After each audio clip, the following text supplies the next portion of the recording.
అందరికీ నమస్తే.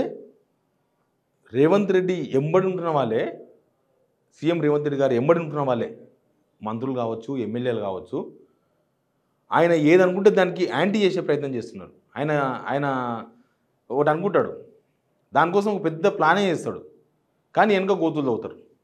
ఆ గోతులు తవ్వుతున్న వాళ్ళు ఇప్పుడు ప్రస్తుతం కోమటిరెడ్డి రాజగోపాల్ రెడ్డి, మంత్రి పొంగులేటి శ్రీనివాస్ రెడ్డి కనిపిస్తున్నారు. ఇద్దరు ఎందుకు కనిపిస్తున్నారంటే, నిన్న మొన్న అసెంబ్లీలో ఒక ఎమ్మెల్యే ఒక మాట ఉత్తగా మాట్లాడాడు. దాని వెనుక పెద్ద పురాణం ఉంటుంది. ఆ పురాణం చెప్పరు బయటికి, మాటలు మాట్లాడేస్తారు, తర్వాత అతను సర్దిపెట్టే ప్రయత్నం చేస్తారు, కానీ మనసులో మాట బయటకు వచ్చేస్తుంది అప్పటికే. ఏమన్నాడంటే కోమటిరెడ్డి రాజగోపాల్ రెడ్డి, అసెంబ్లీ తర్వాత సెక్రటేరియట్ పక్కపక్కనే ఉండాలి. పక్కపక్కన ఉండడం అంటే ఇప్పుడు సెక్రటేరియట్ ఉంది, ఇక్కడ సెక్రటరీ పక్కనే ఉంది, ఎన్టీఆర్ ఘాట్ ఉంది. ఎన్టీఆర్ ఘాట్ అన్నాడు, ఎన్టీఆర్ ఘాట్ దగ్గర కట్టాలన్నాడు, ఇంకా పేరు కూడా తీసిండు ఆయన, ఎన్టీఆర్ ఘాట్.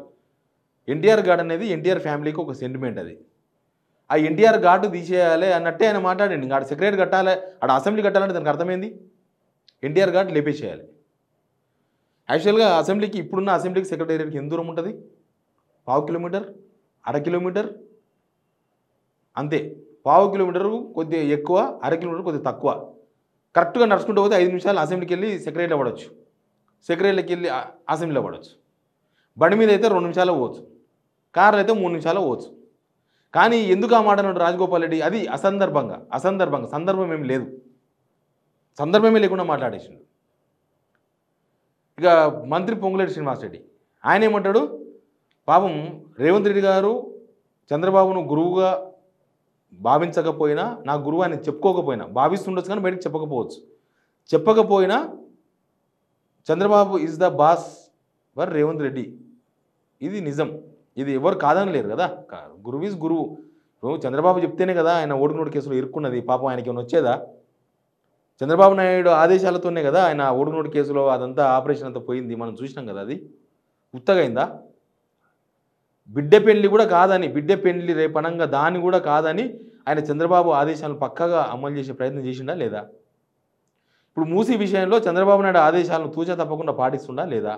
ప్రపంచ బ్యాంక్ అప్పులు అవి ఇవని ఎంత కాదన్నా చంద్రబాబు నాయుడుతో రేవంత్ రెడ్డి గారికి మంచి అనుబంధం ఉంది, దానిలో తప్పేం లేదు. చంద్రబాబుతో అనుబంధం ఉంటే దాన్ని తప్పడాల్సిన అవసరం కూడా ఏం లేదు. ఉండొచ్చు, ఎవరెవరితోనో సంబంధాలు ఉంటాయి. పార్టీలు వేరైనంత మాత్రాన అందరూ కొట్టుకోవాలని ఏం లేదు.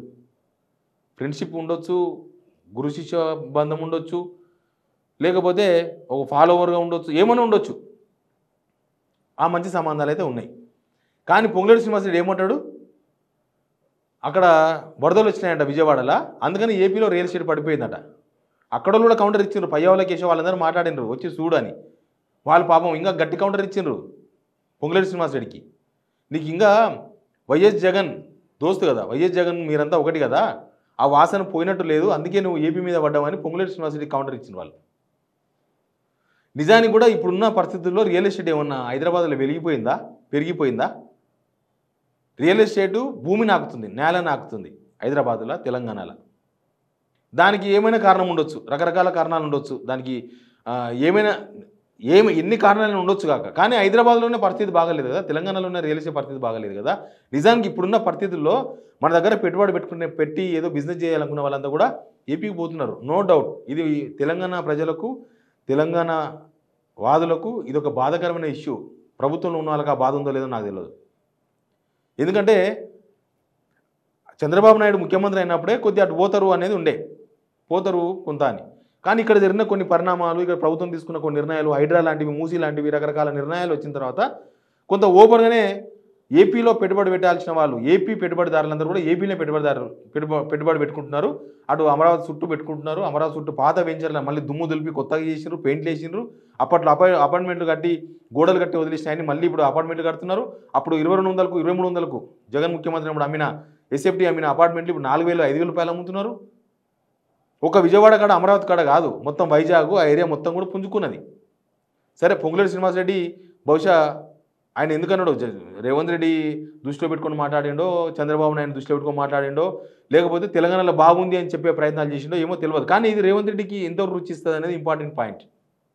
రేవంత్ రెడ్డికి ఎన్టీఆర్ ఘాట్ను లేపాలన్నా, లేకపోతే రియల్ ఎస్టేట్ అక్కడే పడిపోయింది మొత్తం ఇక్కడనే ఉంది అన్నా, అది ఆయనకి ఎంతవరకు ఆయన మనసు యాక్సెప్ట్ చేస్తుంది అనేది ఒక క్వశ్చన్ మార్క్ ఉంది, అందరికీ తెలుసు కదా. మరి రీసెంట్గా ఒక డెవలప్మెంట్ జరిగింది. ఎప్పుడంటే డిసెంబర్ 20, 2024 డిసెంబర్ 20 నిన్నమొన్ననే పొంగులేటి శ్రీనివాసరెడ్డి కామెంట్ చేశాకన్నా ఒకరోజు ముందు, ఆల్మోస్ట్ ఒకరోజు ముందు అటు ఇటు ఏం జరిగిందంటే ఈ ఫోటో అక్కడిదే. ఈ ఫోటోలో ఉన్న వాళ్ళు ఎవరో మీకు చెప్పాలంటే నందమూరి మోహన్ కృష్ణ ఉన్నాడు దీనిలో. ఆయన ఏంది ఎన్టీఆర్ విగ్రహం 100 అడుగుల విగ్రహం ఇక్కడ పెట్టాలని, హైదరాబాద్లో పెట్టాలని టీడీపీ అనుకున్నది. ఇక్కడ తెలంగాణ టీడీపీ వాళ్ళే మాట్లాడినారు. ఇక్కడనే తెలుగుదేశం పార్టీ పుట్టింది కాబట్టి ఇక్కడనే 100 అడుగుల ఎన్టీఆర్ విగ్రహం పెట్టాలంటే ప్రభుత్వం ఆగమేఘాల మీద అనుమతి ఇచ్చింది. ఆయన ఏమన్నాడో తెలుసా? ఆయన స్టేట్మెంట్ చూసింది. రేవంత్ రెడ్డి పెద్ద మనసు, హైదరాబాద్లో 100 అడుగుల ఎన్టీఆర్ భారీ విగ్రహం ఏర్పాటుకు అనుమతి అని నందమూరి మోహన్ కృష్ణ గారు తెలంగాణ సీఎంకు ప్రత్యేకమైన కృతజ్ఞతలు కలిసి మరీ తెలిపినరు. 100 అడుగుల భారీ విగ్రహం హైదరాబాద్లో పెట్టబోతున్నారు. చంద్రబాబు నాయుడు ఎన్టీఆర్ చచ్చిపోయిన తర్వాత ఎన్టీఆర్ లేకపోయినా ఎన్టీఆర్ పేరు చెప్పుకొని చంద్రబాబు నాయుడు గవర్నమెంట్ వస్తే చంద్రబాబు నాయుడు 100 అడుగుల విగ్రహం పెట్టాలని ప్రయత్నం చేయలే. ఇక్కడ ఆల్రెడీ ఎన్టీఆర్ విగ్రహాలు చాలా ఉన్నాయి, రాష్ట్ర వ్యాప్తంగా ఉన్నాయి, మన హైదరాబాద్లో ఉన్నాయి, ఆయన ఘాట్ ఇక్కడనే ఉంది, అన్నీ ఉన్నాయి. అయినా సరే ఇంకొక భారీ విగ్రహానికి ఇక్కడ ప్రభుత్వం అనుమతి ఇచ్చింది. ఇక ఎవరెవరు వాళ్ళ కుటుంబ సభ్యులు వాళ్ళు వీళ్ళు, తుమ్మల నాగేశ్వరరావు తెలుసు కదా మీకు. తుమ్మల నాగేశ్వరరావు కూడా ఆయనతో పాటు ఉన్నారు. ఇక తుమ్మల నాగేశ్వరరావు ఏపీలో టీడీపీ గెలిస్తే తుమ్మల నాగేశ్వరరావు ఆఫీస్లో స్వీట్లు పంచుకున్నారు. టీడీపీ వాళ్ళంతా కూడా పోయినసారి కాంగ్రెస్ ఓటు వేసినారని వాళ్ళంతా లెక్కలు వేసుకున్నారు. మరి ఇక్కడ ఓ పక్క రేవంత్ రెడ్డి ఏమో ఆ వాసన పోగొట్టుకుంటలేడు, ఆ వాసనలో ఉంటున్నాడు, ఆ వాసన చుట్టే ఉంటున్నాడు. ఆ వాసననే పర్మనెంట్ అనుకుంటున్నాడేమో తెలియదు, కానీ ఆ వాసనలో ఉన్నాడు రేవంత్ రెడ్డి గారు. ఆయన పూర్వ ఆశ్రమం కాబట్టి ఉండొచ్చు, తప్పేం లేదు, దానిలో కూడా మనం తప్పడాల్సిన అవసరం లేదు. పూర్వాశ్రమం మనం మర్చిపోవాలని ఎవరు గద్దిస్తారు, ఎవరు ఆదేశాలు జారీ చేస్తారు ఆయనకి, ఉండొచ్చు కాక. కానీ ఆయన అభిరుచికి ఎగనెస్ట్గా వెళ్ళిపోతున్నారు. ఆయన 100 అడుగుల విగ్రహానికి అనుమతిస్తే ఈయన ఎన్టీఆర్ ఘాట్నే లేపేద్దామంటాడు, లేపేసి అసెంబ్లీ పెట్టాలంటాడు. అది కూడా అవసరం లేని అసెంబ్లీ. ఆల్రెడీ అసెంబ్లీ ఉంది, పెద్ద అసెంబ్లీ ఉంది. ఉమ్మడి రాష్ట్రంలోనే సరిపోయిన అసెంబ్లీ ఇప్పుడు తెలంగాణకు సరిపోదా? ఉమ్మడి రాష్ట్రంలోనే అక్కడ ఎన్నో సభలు జరిగినాయి, తెలంగాణ సభలు ఇప్పుడు నడుస్తున్నాయి. అంతకుముందు 10 ఏళ్ళు నడిచింది, ఇప్పుడు నడవదా? కానీ అక్కడ సభ అది కాదు అంటాడు. ఎన్టీఆర్ ఘాటు టార్గెట్గా అసెంబ్లీని అక్కడ పెట్టాలనే ప్లాన్ చేసింది రాజగోపాల్ రెడ్డి. తర్వాత పొంగులేటి శ్రీనివాసరెడ్డి ఆయన జగన్తో ఉన్న విషయం తెలుసు, జగన్ ప్రభుత్వంలో ఉన్న సంగతి తెలుసు. జగన్కు ఫైనాన్సియర్ పొంగులేటి శ్రీనివాసరెడ్డి అనేది కూడా ప్రచారంలో ఉంది. అయినా సరే రేవంత్ రెడ్డి దగ్గరగానే ఉన్నాడు, నో డౌట్, అది ఉండొచ్చు. కానీ ఇప్పుడున్న పొజిషన్లో చూడలేదా? చంద్రబాబు నాయుడు రెడ్ కార్పెట్ వచ్చింది ఇక్కడ ప్రజాభవన్కి వస్తే. కేసీఆర్ ఆయనలో జరగలే. రేవంత్ రెడ్డి ముఖ్యమంత్రి అయిన తర్వాత 2 రాష్ట్రాల మధ్య సమస్యల పరిష్కారానికి కానీ ఒక కలరింగ్ ఇచ్చారు, ఓకే. మరి అట్లాంటిది రేవంత్ రెడ్డి అభిరుచికి వీళ్ళిద్దరు అగెనిస్ట్గా ఎందుకు మాట్లాడినారు? అసలు ఏమవుతుంది అంటే రేవంత్ రెడ్డి ఏం చేస్తున్నాడో వీళ్ళకి తెలుసు. రేవంత్ రెడ్డిని డైరెక్ట్గా వ్యతిరేకించలేక ఇట్లా వ్యతిరేకిస్తున్నారా?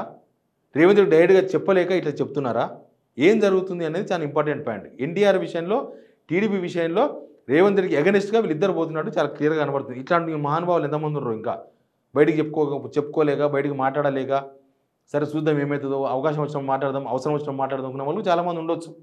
ఎందుకంటే ఇప్పుడు పొంగులేటి శ్రీనివాసరెడ్డి ఒరిజినల్ కాంగ్రెస్ కాదు, ఒరిజినల్ టీడీపీ కూడా కాదు. ఆయన వైసీపీ నుంచి వచ్చింది, టీడీపీకి అగెనిస్ట్ వైసీపీ. రాజగోపాల్ రెడ్డి అయితే ఒరిజినల్ కాంగ్రెస్. మరి వీళ్ళు మాట్లాడుతున్నట్టు ఎట్లా అర్థం చేసుకోవాలనేది చూద్దాం తర్వాత ఏం జరుగుతుందో. Please subscribe signal TV.